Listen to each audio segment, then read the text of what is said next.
क्या आपको ये धूल भरी और जंग लगी जगह पार्किंग लगती है या दांतों का क्लिनिक? ये असल में एक क्लिनिक है और ये आदमी यहाँ का डेंटिस्ट। क्या आपको ये धूल भरी और जंग लगी जगह पार्किंग लगती है या दांतों का क्लिनिक? ये असल में एक क्लिनिक है और ये आदमी यहाँ का डेंटिस्ट। डेंटिस्ट के पास दांतों का पूरा कलेक्शन है और वह एक ऐसा चुनता है जो सबसे अच्छा फिट हो।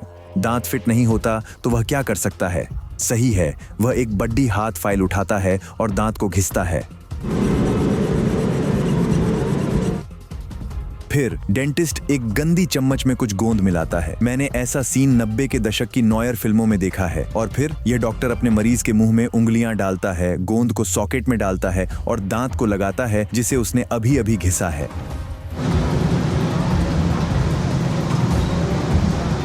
खैर, कुल मिलाकर इस काम में मरीज को और $1.5 खर्च होते हैं।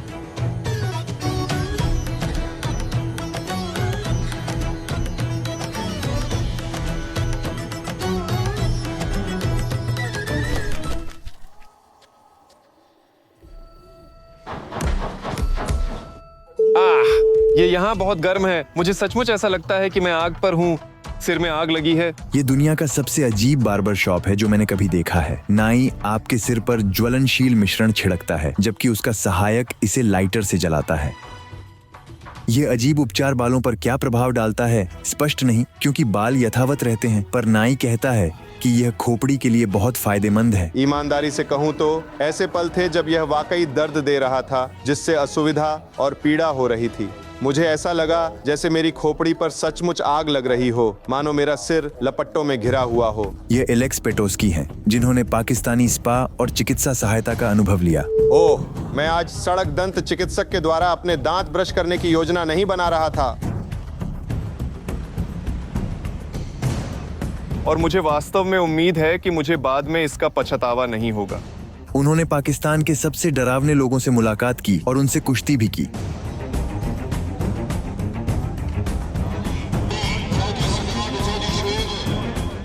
और देश के सबसे चौंकाने वाले धार्मिक अनुष्ठान को देखा। मेरा नाम एलेक्स पेटोस्की है। मैं एक ट्रैवलिंग रिपोर्टर हूँ। मैं इस समय पाकिस्तान में हूँ और पीपल चैनल के लिए एक विशेष रिपोर्ट तैयार कर रहा हूँ। जैसा कि आप देख सकते हैं, मेरी पूरी सफेद शर्ट लाल खून से सनी हुआ है। यह रक्त मेरा नहीं है।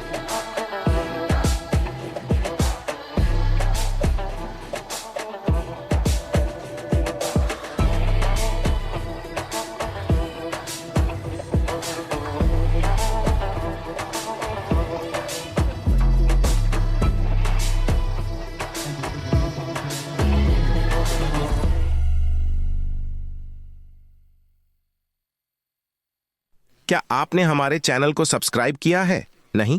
एंटोन की अगली यात्रा आपके सब्सक्राइब करने पर निर्भर है, तो कृपया अभी सब्सक्राइब करें। धन्यवाद। अब हम आगे बढ़ सकते हैं।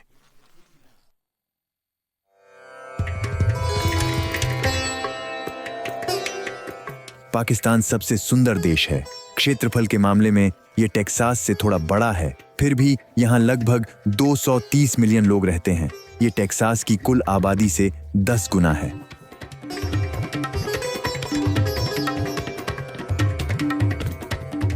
हमारा लक्ष्य भारत और पाकिस्तान की सीमा तक पहुंचना है। 70 साल पहले कोई सीमा नहीं थी, यह एक देश था। भारत और पाकिस्तान के अलग होने के बाद से ही उनके बीच एक क्षेत्रीय विवाद चल रहा है। हमें अपनी यात्रा पाकिस्तान के लाहौर से शुरू करनी है, एक शहर जो भारतीय सीमा से कुछ मील की दूरी पर स्थित है। आप जिस देश में हैं उसके बारे में अधिक जानने के लिए एशियाई खाद्य बाजार सबसे अच्छी जगह है।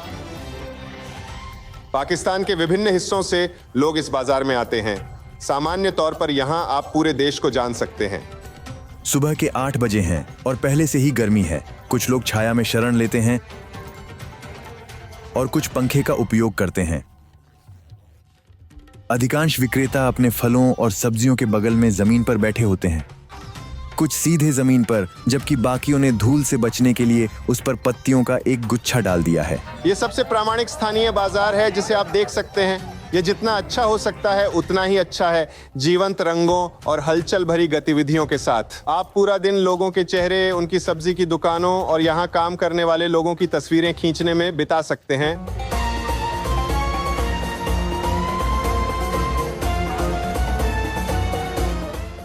यहाँ एक लड़का आलू बेच रहा है। बगल में एक बूढ़ा आदमी है, सफेद दाढ़ी वाला, जिसने बहुत कुछ देखा है। उसकी आंखें आपको देख सकती हैं। एक और विक्रेता है, उसने हमें शूट करते देखा और टमाटरों के साथ ट्रिक्स दिखाने लगा। यहाँ एक और है, उसे देखो, मुझे लगता है कि वह एक पाकिस्तानी है जो आंशिक रूप से आयरिश है।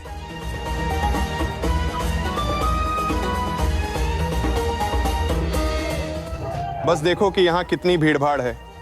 ट्रक लगातार आ रहे हैं और ये जगह सब्जियों से भरती जा रही है। यहाँ हर वह चीज है जिसके बारे में आप सोच सकते हैं। स्थानीय ट्रक आपको चकित कर देंगे। इस ट्रक को देखो। इस ट्रक के बम्पर को जंजीरों और लटकनों से सजाया गया है, जिससे इस प्रकार के ट्रक का नाम जिंगल ट्रक पड़ा। काश नीड फॉर स्पीड कारें ऐसे सजाई जाती। यहाँ एक और है, ये पुराना लगता है, लेकिन इसे देखो, विशाल सनवाइजर या जो भी हो, जो ऐसा लगता है जैसे ट्रक ने एक विशाल बेसबॉल कैप पहनी हो जिस पर हाथ से प्रिंट किया गया हो और उसमें दर्जनों रिफ्लेक्टर्स हों। इसे सड़क पर देखना कठिन नहीं होगा। या इसे देखो, ये सिर्फ एक सब्जी का ट्रक है, लेकिन इसमें प्याज के आकार के स्टेप्स वाली कस्टम निर्मित सीढ़ी है और इसे बड़े विस्तार से हाथ से पेंट किया गया है। इस ट्रक में कस्टम निर्मित लकड़ी के पैनलों पर बहुत ही गूढ़ लकड़ी की नक्काशी है, जिससे यह सजाया गया है।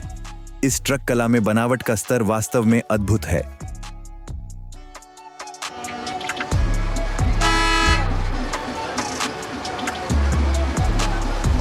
यह सिर्फ एक आलू का ट्रक है, पर कला का काम है। यहाँ माल ढुलाई मशीनें नहीं, लोग ट्रक उतारते और सिर पर बड़े टोकरे ले जाते हैं।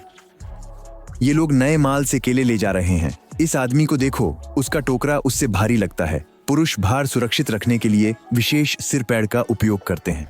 ये आदमी यहाँ पुदीना, धनिया और अन्य जड़ी बूटियां बेचता है। इसकी प्रदर्शनी बहुत लुभावनी है। मैंने नाश्ता नहीं किया, मैं इसे टेस्ट करने जा रहा हूँ। ये ताजा है। इस पुदीने का स्वाद बहुत तेज है, जैसे वाह, सच में।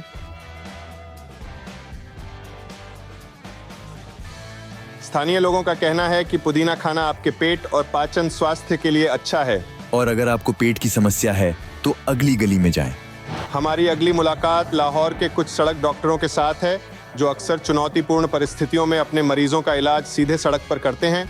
यह प्रकार का अभ्यास तब से चला आ रहा है जब पाकिस्तान विशाल ब्रिटिश भारतीय साम्राज्य का केवल एक हिस्सा था।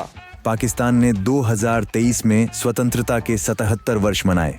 आपकी दादियां शायद इससे भी बड़ी हैं। ऐसा कैसे हुआ, इस बारे में हम बाद में चर्चा करेंगे। इस बीच क्या आप अंदाजा लगा सकते हैं कि पाकिस्तान में व्याग्रा किससे बनाया जाता है?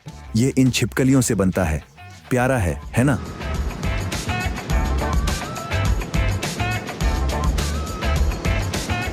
अपने ग्राहकों को उत्तेजित करने के लिए पाकिस्तान में लोग इन अनजान छिपकलियों को पकड़ते हैं, उन्हें काट कर खोलते हैं और उनके पेट का रस निकालते हैं।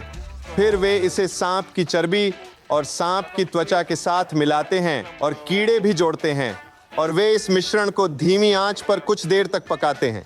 यह पारंपरिक लोक उपचार पाकिस्तान में जूथे रेपी की व्यापक प्रथा का हिस्सा है, जहां पारंपरिक चिकित्सा में विभिन्न जानवरों के अंगों का उपयोग किया जाता है। अंत में इससे तेल बनाया जाता है। ग्राहक इसे लिंग में रगड़ते हैं, उसे उत्तेजित करने के लिए।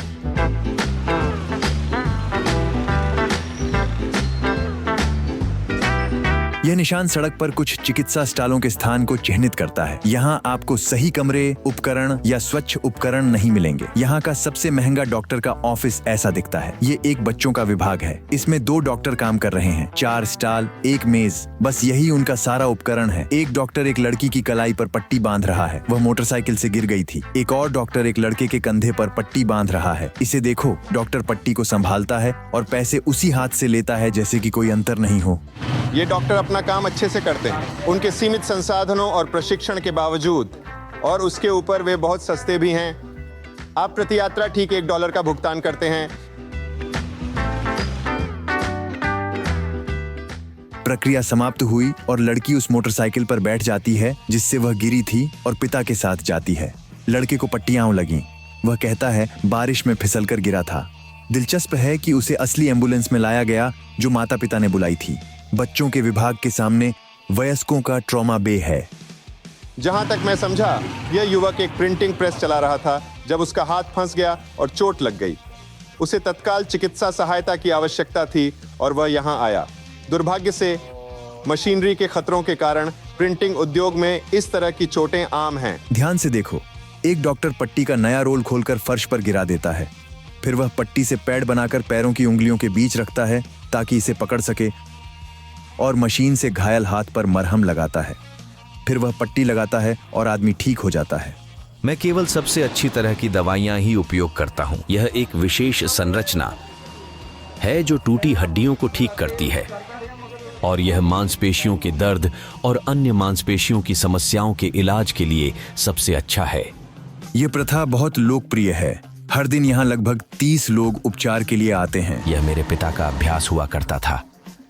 उन्होंने यहाँ 30 साल से अधिक समय तक काम किया। जब मैं बच्चा था तब मैंने उनसे सीखना शुरू किया। अब मैं यहाँ डॉक्टर हूँ। इन लोगों के पास चिकित्सा शिक्षा नहीं है। वे अपने पिताओं की पुरानी विधियों का उपयोग करते हैं। मुझे एक उंगली में बहुत बुरा दर्द है।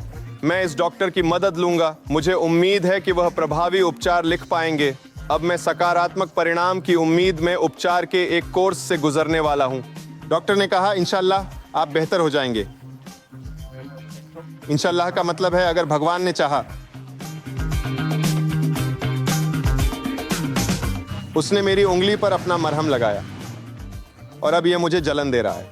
यह बहुत तेज नहीं है लेकिन काफी महसूस हो रहा है। मैं वहां तापमान बढ़ता महसूस कर सकता हूं, जो प्रभावित क्षेत्र में रक्त प्रवाह में वृद्धि का संकेत है। मैं उंगली के लिए माफी मांगता हूं। वैसे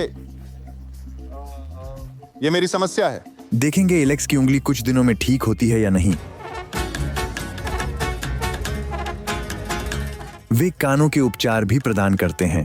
खैर, मुझे नहीं पता कि वह मेरे कानों को क्या साफ करता है, लेकिन जहां तक मैंने सुना है यह किसी प्रकार की हर्बल दवा है से यहां पसंद किया जाता है।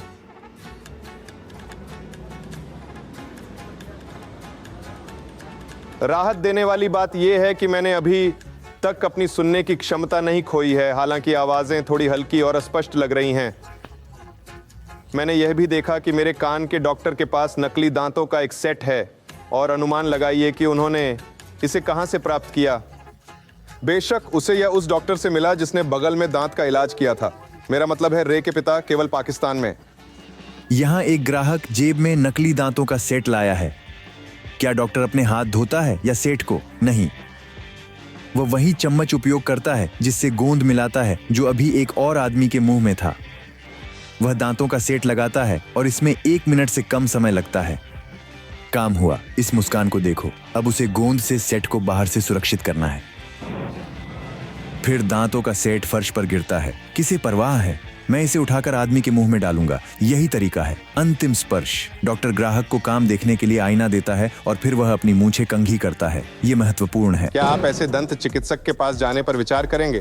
मुझे लगता है हम सभी उत्तर जानते हैं। हम सब उत्तर जानते हैं, पर एलेक्स पाकिस्तान के स्थानीय ब्रांड के उपचार पाने का काम खत्म करने के पास नहीं है। आज मेरे दांतों को एक सड़क के डेंटिस्ट से साफ कराने का कोई इरादा नहीं था।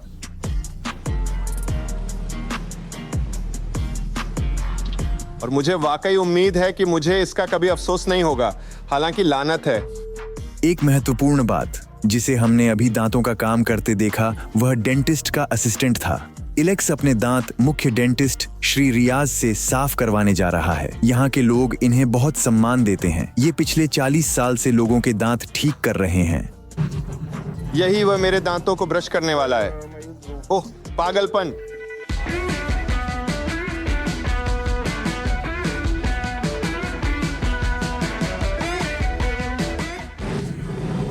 खैर, मेरे सारे दांत अब भी अपनी जगह पर हैं, जो कि मेरे ख्याल से पहले से ही सही थे।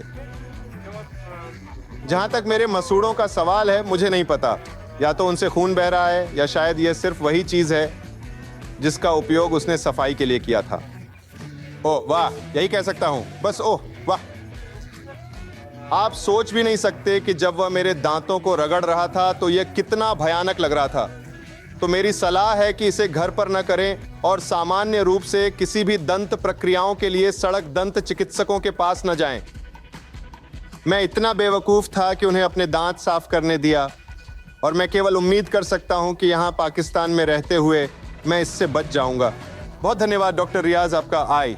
और फिर हमें पता चला कि ये डेंटिस्ट दूसरों की तुलना में इतना बुरा नहीं था। यहाँ एक और डेंटिस्ट है जो बगल में काम करता है और उसके खुद के कोई दांत नहीं है। जैसा मैंने कहा, कहीं और नहीं। ऐसी चीजें केवल पाकिस्तान में संभव हैं।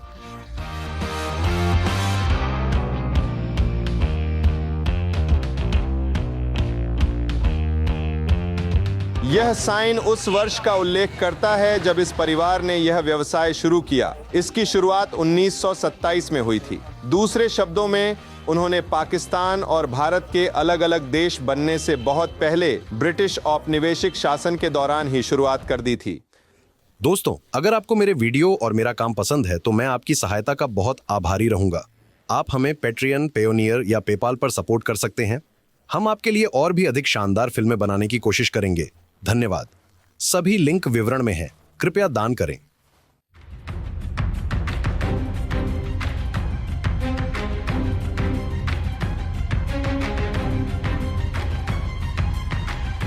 आज भारत पाक सीमा को विश्व के सबसे गर्म संघर्ष क्षेत्रों में माना जाता है। यह समझने हेतु इलेक्स सीमा पर जा रहे हैं। यह साइन यहाँ कहता है कि यह भारत की रक्षा की पहली पंक्ति थी, क्योंकि ऐतिहासिक रूप से भारत और पाकिस्तान के बीच एक लंबे समय से एक क्षेत्रीय विवाद चला आ रहा है, विशेष रूप से कश्मीर क्षेत्र और उसकी सीमाओं को लेकर। थोड़ा इतिहास। 1897 में दुनिया ऐसी दिखती थी। इस नक्शे पर सभी गुलाबी क्षेत्र ब्रिटिश साम्राज्य के हैं। उस समय ताज ने दुनिया की 1/4 भूमि पर कब्जा किया था। ब्रिटेन ने कनाडा, ऑस्ट्रेलिया और आधे अफ्रीका पर शासन किया। अब हम इस हिस्से को देख रहे हैं जिसे उस समय ब्रिटिश इंडिया कहा जाता था। ये वही जगह है जहाँ ब्रिटिश परंपराएं जैसे चाय पीना और करी खाना शुरू हुई। सदियों तक ब्रिटेन ने यहाँ के लोगों को लगभग गुलाम बनाए रखा। ताज ने उनकी सारी संपत्ति ले ली, जो कुछ भी मिला लूट लिया। उन्हें स्थानीय आबादी की परवाह नहीं थी। स्थानीय लोगों ने विद्रोह किया। विद्रोहों को बेरहमी से कुचला गया। यहाँ एक उदाहरण है। भारतीय शहर अमृतसर में एक स्मारक 1919 के नरसंहार की याद दिलाता है, जब सैकड़ों भारतीयों को ब्रिटिश सैनिकों ने मार दिया था। हम अब तथाकथित जलियांवाला बाग हत्याकांड के स्थल पर हैं, जो भारतीय इतिहास की एक दुखद घटना थी। जलियांवाला बाग एक ऐतिहासिक बगीचा था जहां ब्रिटिश ब्रिगेडियर जनरल डायर ने अपने सैनिकों को निहत्थे नागरिकों पर गोली चलाने का आदेश दिया था और उन्होंने 400 से अधिक निर्दोष लोगों की हत्या कर दी थी। मेरी बाईं ओर आप वह गंभीर स्मारक देख सकते हैं जो 12 साल पहले पीड़ितों की याद में स्थापित किया गया था। आप संगमरमर पर उकेरे गए लोगों के चेहरे देख सकते हैं, जो उन सभी पुरुषों, महिलाओं और बच्चों का प्रतिनिधित्व करते हैं जिनकी यहाँ निर्मम हत्या कर दी गई थी। यह हमारे गाइड गुरिंदर हैं, जो भारत में हैं। उन्होंने हमें भारतीय पक्ष से भारत पाक सीमा तक पहुंचाया और कई कहानियां सुनाई। अब इतिहास पाठ समाप्त करते हैं। द्वितीय विश्व युद्ध के अंत तक ब्रिटेन ने यहाँ नियंत्रण खो दिया और स्थानीय लोगों को स्वतंत्रता देने पर सहमत हुआ। तब क्षेत्र को विभाजित करने की योजना बनी। योजना थी कि मुसलमान पाकिस्तान जाएं, हिंदू भारत में रहें। 15 अगस्त 1947 को 2 नए राष्ट्र बने। ब्रिट्स ने नक्शे पर रेखा खींची और कहा, हम जा रहे हैं, आप इसे सुलझाएं।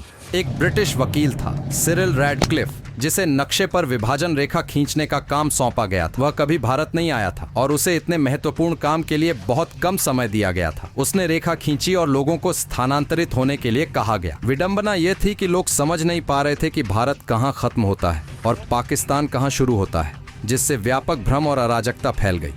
विभाजन के दौरान 10 लाख लोग मारे गए और 2 करोड़ लोगों ने अपने घर खो दिए। विभाजन ने कई विवादित क्षेत्र बनाए। एक था पूर्वी पाकिस्तान, जिसे भारत पाकिस्तान से अलग करता था। आज वह बांग्लादेश का हिस्सा है। दूसरा था कश्मीर, जो आज भी भारत पाक विवाद का विषय है। फिलहाल यह शांत क्षेत्र है, पर पुराना संघर्ष कभी भी फिर शुरू हो सकता है। एक और विवादित क्षेत्र पंजाब है।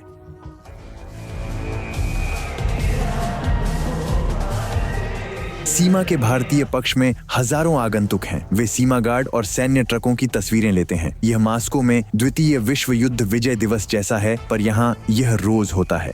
माने या ना माने, लेकिन यहाँ उन्होंने निर्धारित सेल्फी पॉइंट्स भी बनाए हैं। यहाँ मेरे ठीक पीछे एक संकेत है जो सही जगह बताता है, और बस इतना ही है।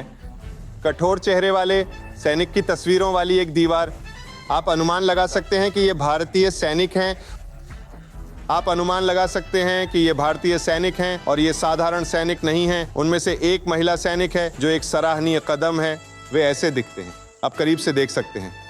यहाँ हर तरह के स्मृति चिन्ह बिकते हैं, पॉपकॉर्न, सॉफ्ट ड्रिंक्स, स्नैक्स वगैरह।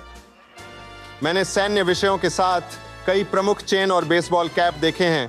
उदाहरण के लिए छोटे रिवॉल्वर या AK सबमशीन गन के मॉडल के साथ कुंजी के छल्ले। यहाँ एक रेस्तरां, एक शॉपिंग मॉल और एक फैन जोन बनाया गया था। लगता है कि यह क्षेत्र सैन्य यादगार में रुचि रखने वाले आगंतुकों को आकर्षित करने के लिए बनाया गया है। इस प्रकार उन्होंने दोनों देशों के बीच की सीमा को वयस्कों और बच्चों, साथ ही पर्यटकों के लिए एक प्रमुख आकर्षण में बदल दिया है, जो विभिन्न मनोरंजन प्रदान करते हैं। लोग यहाँ सप्ताहांत पर मजे करने और अपने पड़ोसी देश को देखने आते हैं।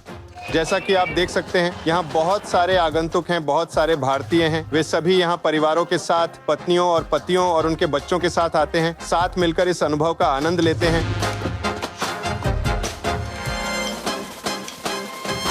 एलेक्स ने सीमा के दोनों ओर का दौरा किया है, जो किसी स्थानीय को करने की अनुमति नहीं है।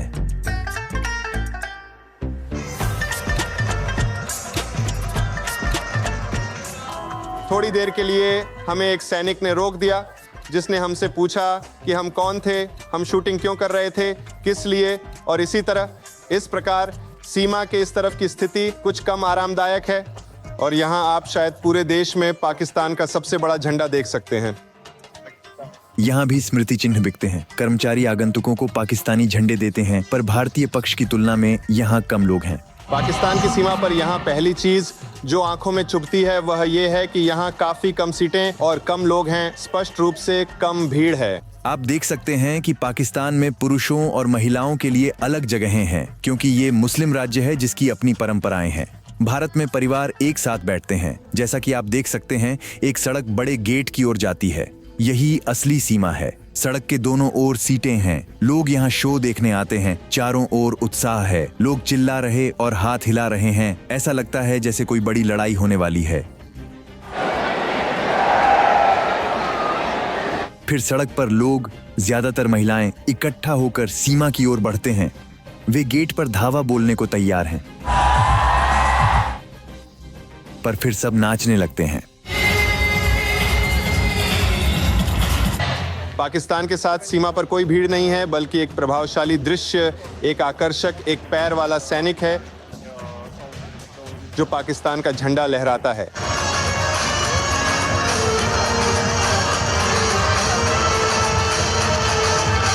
फिर पाकिस्तानी सीमा रक्षकों का समूह गेट की ओर बढ़ता है और देखना चाहिए वे यह कैसे करते हैं। इन हाई किक्स को देखो, इससे ऊंचा कैसे हो सकता।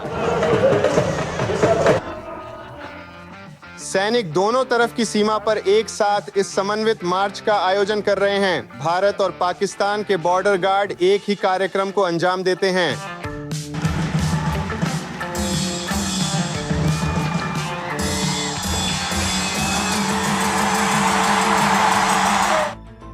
वे गेट खोलते हैं और दोनों तरफ के गार्ड बहुत डरावने दिखते हैं। यह स्पष्ट नहीं है कि क्या होने वाला है। क्या वे लड़ाई शुरू करेंगे या क्या?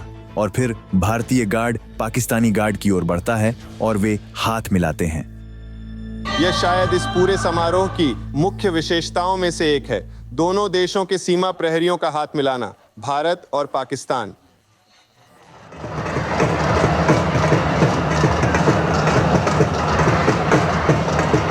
ध्यान रखने योग्य बात है कि यह हाथ मिलाना दोनों देशों की शांति नहीं दर्शाता।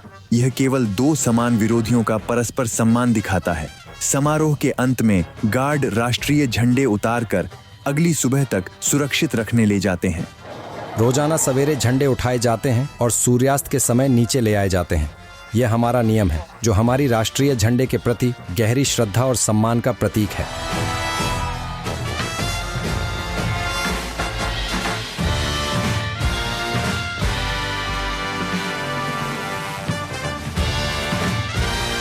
आपने देखा होगा कि मुख्य मंच, समारोह का मुख्य भाग दोनों तरफ समान है। पूर्ण वर्दी में लंबे गार्डों का एक समूह सटीक, जोर देने वाले आंदोलनों के साथ एक अच्छी तरह से समन्वित और कोरियोग्राफ किए गए नृत्य का प्रदर्शन करता है। वे अपने पैरों को ऊंचा उठाकर मार्च करते हैं और राष्ट्रीय गौरव और शक्ति का प्रदर्शन करते हुए आक्रामक और डराने की कोशिश करते हैं। क्या कोई अंतर है? खैर, एक तरफ के लोग भारत की जय बोलते हैं जबकि दूसरी तरफ के लोग पाकिस्तान की जय बोलते हैं। एक तरफ भारतीय संगीत बजता है और दूसरी तरफ पाकिस्तानी संगीत। ये देखकर अच्छा लगा कि ये दोनों देश जो इतिहास और संस्कृति में बहुत समान हैं, ऐसी सीमा से अलग हैं, क्योंकि भारत और पाकिस्तान कभी एक देश थे। फिर मानचित्र पर एक सीमा रेखा खींची गई जिसने भारतीय उपमहाद्वीप के लोगों को विभाजित किया, जो कि विभाजन बना हुआ है जो आज तक उनकी पहचान और संबंधों को परिभाषित करता है, उनकी साझा विरासत और परस्पर अतीत के बावजूद।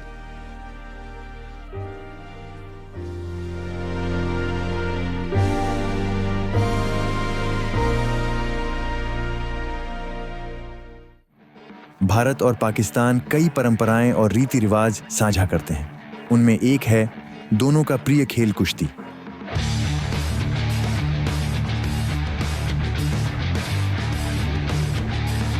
कुश्ती एक प्रकार की पहलवानी है। आप जीतते हैं अगर प्रतिद्वंद्वी को गिराकर जमीन पर पिन कर देते हैं। ये लोग जापानी सूमो पहलवानों जैसे दिखते हैं।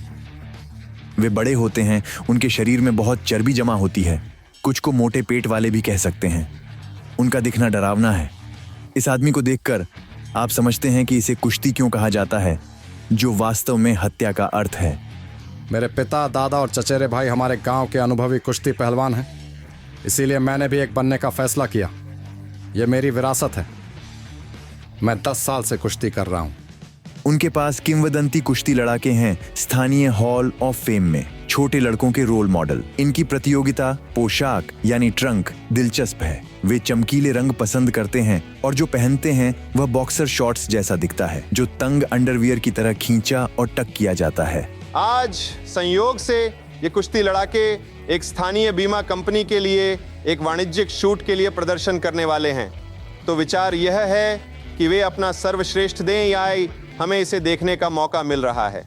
जब फिल्मांकन क्रू सेट तैयार कर रहा था, अगर मुझे बेहतर पता नहीं होता तो मैं सोचता कि कोई पहलवान आलू बोने के लिए जमीन खोद रहा है। दोस्तों, यह कुश्ती का आवश्यक वर्कआउट है। एक आदमी जमीन खोदता है, दूसरा पीछे वजन खींचता है जो जमीन समतल करता है। इस चट्टान का वजन लगभग 200 पाउंड होता है। पहलवान हमेशा खुले में नंगी जमीन पर वर्कआउट करते हैं। ब्रेक की जरूरत हो तो वहीं लेते हैं। इस आदमी को देखो, वह कीचड़ में लिपटा जमीन पर लेटा सांस ले रहा है। शायद वह सोच रहा है, मैं ये सब क्यों कर रहा हूँ। हम हफ्ते में 6 बार, दिन में 2 बार ट्रेनिंग करते हैं। सुबह हम दौड़ते हैं और पुशअप्स, स्क्वैट्स, प्लैंक जैसे व्यायाम करते हैं। शाम को हम कुश्ती लड़ते हैं, जिससे हमारी ताकत।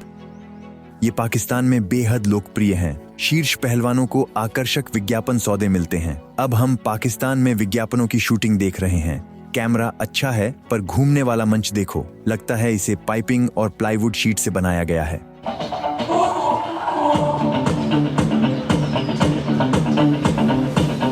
तो वास्तव में वाणिज्यिक शूट उतना रोमांचक नहीं निकला जितना उन्होंने कहा था।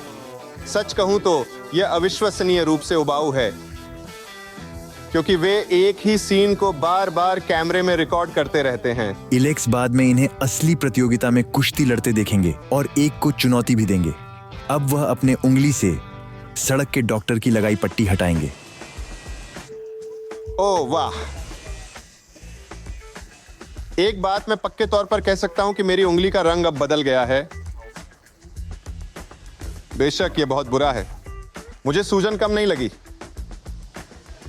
मुझे लगता है कि यह अभी भी सूजा हुआ है, लेकिन फिलहाल मुझे कोई दर्द नहीं है।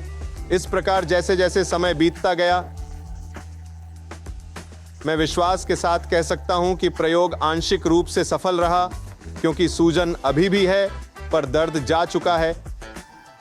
वाह! आखिरकार सड़क के डॉक्टर सिर्फ लोग हैं और बिल्कुल कोई चमत्कार नहीं करते हैं।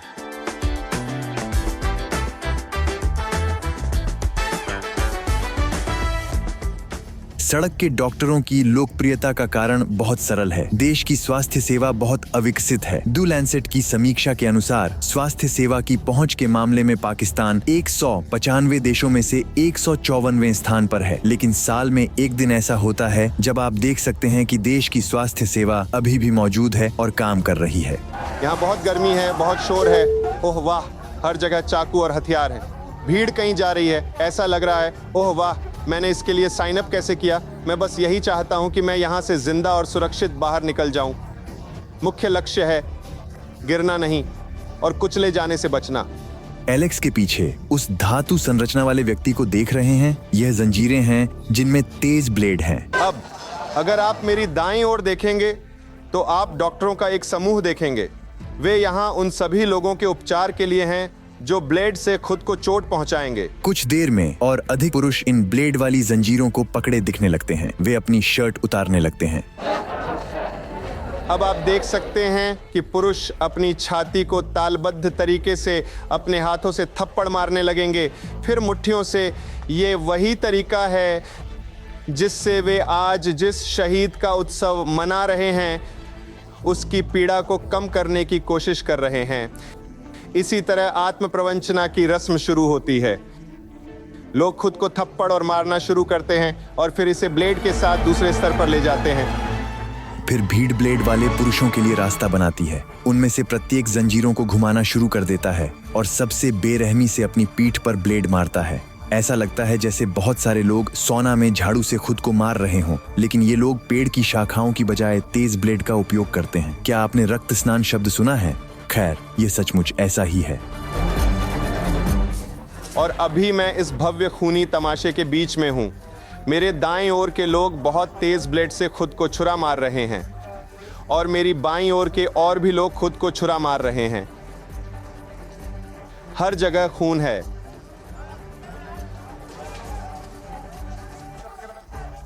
कुछ पुरुषों ने पहले ही अपनी पीठ को खून से लथपथ कर लिया है। इसको देखो।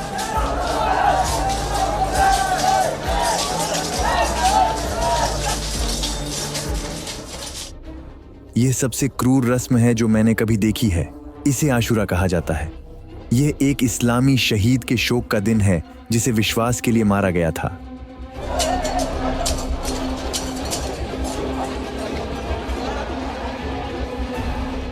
ओह वाह, मेरे चेहरे पर खून के छींटे हैं। मुझे लगता है कि यह बहुत महत्वपूर्ण है कि इस अनुष्ठान को करने वाले लोग 100% सुनिश्चित हैं कि कोई भी खून की कमी या गंभीर चोटों से नहीं मरेगा।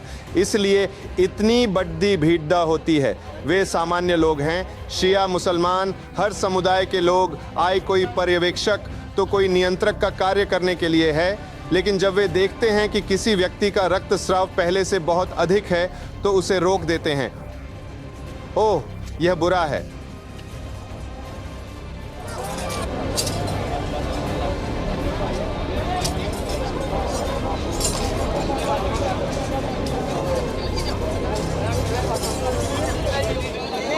आप जानते हैं कि उन्होंने तुरंत इस आदमी को रोकने के लिए क्यों जल्दी की? क्योंकि उसने अपनी गर्दन पर ब्लेड से वार किया। इसलिए उन्हें डर है कि उसने किसी धमनी को नुकसान पहुंचाया हो। यह बहुत अधिक है। यह पागलपन है। इन लोगों ने एक बड़ा चाकू लिया और अपनी खोपड़ी के टुकड़े काट दिए। मुझे नहीं पता कि उन्होंने ये खुद किया या किसी और ने उनके लिए किया, लेकिन आप परिणाम देख सकते हैं। उन्होंने यहाँ शहीद को श्रद्धांजलि देने के लिए अपने सिर से खोपड़ी का एक टुकड़ा हटा दिया था। ये थे पैगंबर के पोते इमाम हुसैन। एक भीड़ में आपको बहुत सावधान रहने की जरूरत है ताकि ब्लेड गलती से आपके चेहरे पर ना लगे।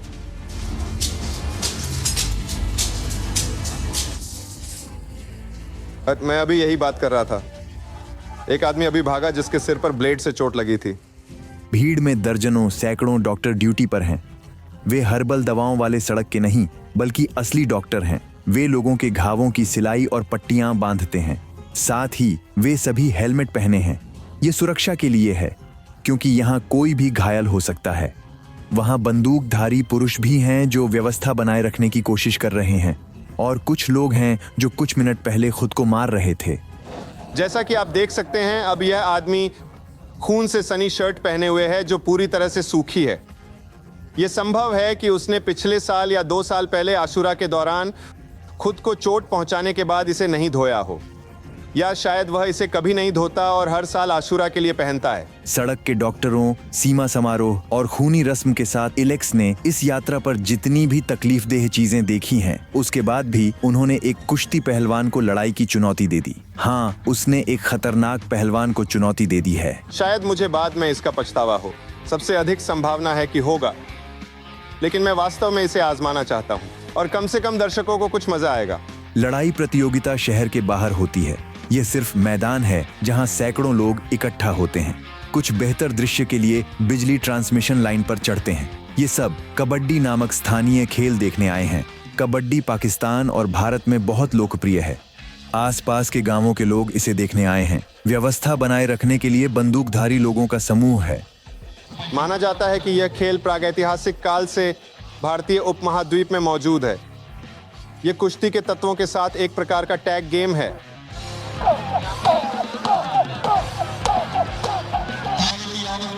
जैसा आपने पहले ही देखा है, यह 2 विरोधी टीमों द्वारा खेला जाता है। प्रत्येक टीम में 4 या 5 पहलवान होते हैं। एक राउंड में एक टीम का पहलवान दूसरी टीम के पहलवान के खिलाफ खेलता है। वे एक दूसरे को खुले हाथ से बहुत जोर से थप्पड़ मारते हैं। आप देख सकते हैं कि ये दोनों लोग अब एक दूसरे को थप्पड़ मार रहे हैं। संभव है कि आप थप्पड़ की आवाज भी सुन सकें, क्योंकि ये लोग सभी वास्तव में बड़े और एथलेटिक हैं और वे एक दूसरे को जितना हो सके उतना जोर से थप्पड़ मारते हैं।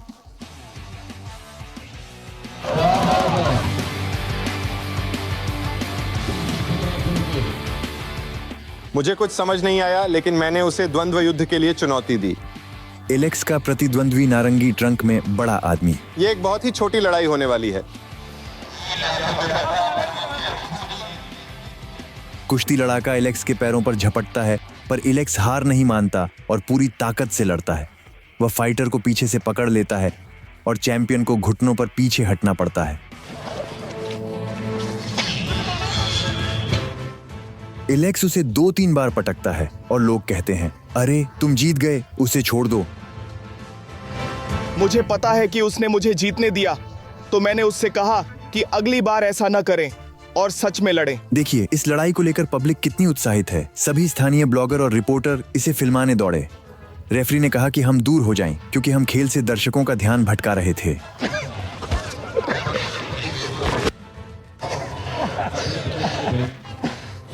अच्छा चलो, मेरा कहना है कि हमने मजा किया और वही काफी है। सबसे महत्वपूर्ण बात यह है कि उसने मेरी गर्दन नहीं तोड़ी, तो यह अच्छा है। यह वास्तव में मजेदार है। सबसे पहले वह सबसे अच्छा पहलवान है और यह अफसोस की बात है कि उसने मुझे जिताने की कोशिश की, लेकिन फिर भी मुझे लगता है कि हमने दर्शकों के लिए एक अच्छा शो रखा जो आज यहाँ आए थे। लगभग 1000 लोग या इससे भी अधिक मैच देखने आए। मुझे लगता है कि वे इस विशेष कबड्डी खेल के बारे में लंबे समय तक बात करेंगे।